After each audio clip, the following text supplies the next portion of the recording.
So I have a little bit of a DM secret.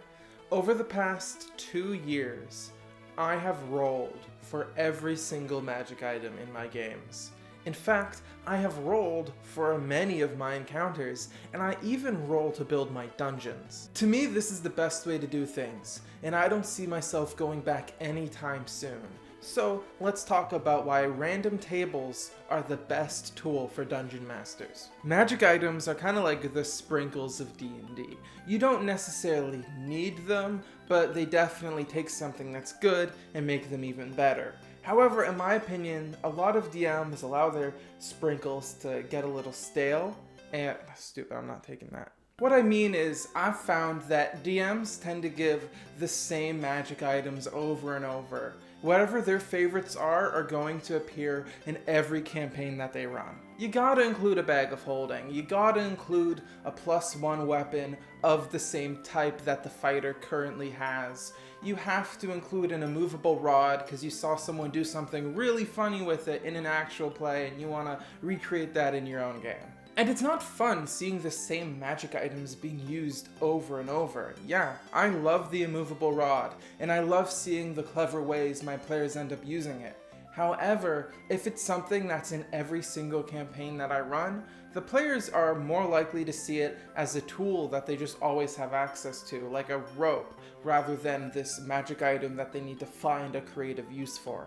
This is why I roll for my magic items, because neither me or my players know what magic items they're going to get until they happen to open a chest that's supposed to contain one. And when they get it, I don't know if there's necessarily going to be a good use for it later on, and my party don't either. Maybe they'll get a staple that they love. Maybe they'll get an item that's pretty redundant. Or maybe they'll get an item that they've never seen before, but actually has a really cool use for their character. There's an excitement at the table when someone rolls for a magic item, because no one knows if it's going to be useful or who it will be most useful for. Maybe the party will get slippers of spider climbing, and will manage to escape in a trap later in the dungeon. Or maybe they'll find a drift globe and use it to defeat some undead. These items can also tell a pretty interesting story if you allow it to. If the party get to the end of a boss room and find a pretty useless magic item in there, well, maybe I'll describe that the boss's initials are etched into the item, or later on they'll find a picture of that boss as a child and you can see them holding that magic item. Once I had a party find a magic spear halfway through a dungeon, and a little later on when they encountered the ogres in that dungeon, I had the ogre yell that they had stolen its toothpick. It was just a little bit of extra flavor and comedy that I got to add that I only would have added because we happened to roll for that magic item in that moment. Now, magic items aren't the only thing that I randomize. I also randomize a lot of my encounters. Now, I don't randomize all of my encounters because oftentimes I'm trying to tell a particular type of story where I'm getting inspiration from different things, or there's just particular monsters that I want to use in my games. However, if I'm building a dungeon or I'm planning out encounters for my party to come across while they're just traveling, yeah, I will use random encounters. Now, I think the important thing about random encounters is to make sure they don't feel random.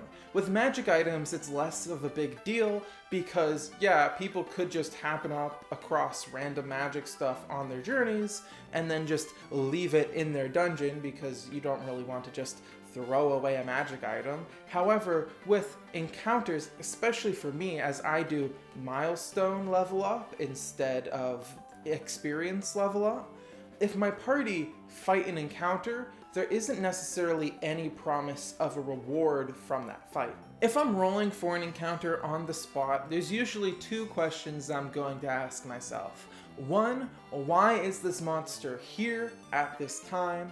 And 2, what would motivate this monster into combat, or what would motivate this monster into not fighting? Quickly answering these questions allows me to easily understand the framing of what this encounter is going to be and what the options my players are going to have about handling it. And perhaps I can give it a little bit more meaning in the campaign, actually have it be a part of the story rather than it just being a meaningless fight.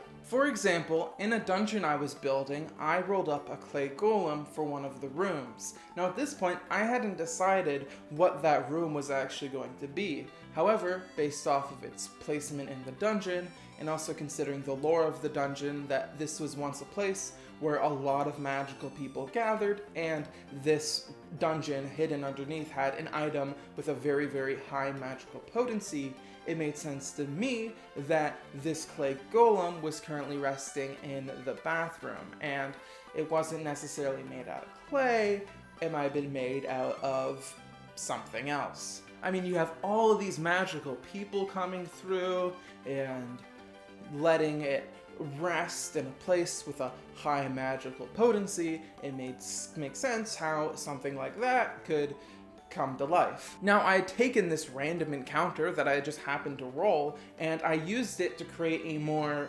interesting encounter and add extra world building into the dungeon that I wouldn't have considered doing otherwise. And that dungeon I was building actually was entirely built using the dungeon building tools in the Dungeon Master's Guide. Dungeon.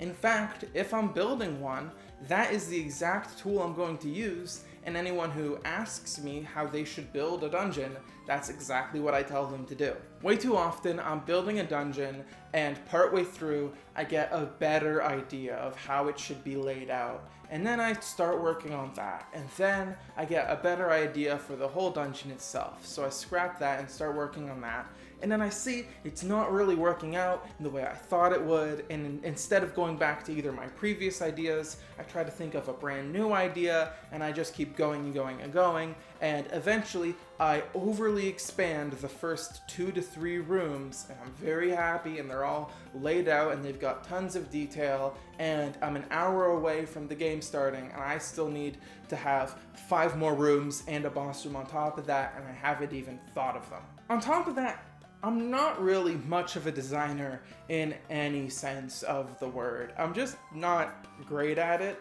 and rolling random dungeons really helps me commit to an idea. Oh, I don't know how many doors I want to put in this room, or I'll just roll for it. I rolled way too many doors for such a small room. Oh, I'll just think of a funny reason on why there might be so many doors. I'm not this type of person who, as a DM, feels like they need to have an intense control over the world.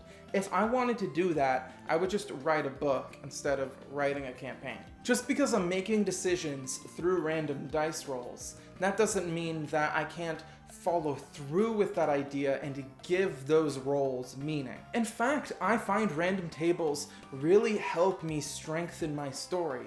It makes me ask questions about NPCs that I wouldn't otherwise ask. Once my players were fighting a BPEG, looted his body, and found that there was a genie's lamp inside him. Now, the question is, why would he be holding onto a genie's lamp during this big fight and not have used it? And there was a few considerations I went into that. First of all, the fight was really quick. Maybe he just didn't have a chance. Or secondly, maybe there was something that he was really trying to hold onto this lamp for because there's going to be a really big, more important thing happening later on.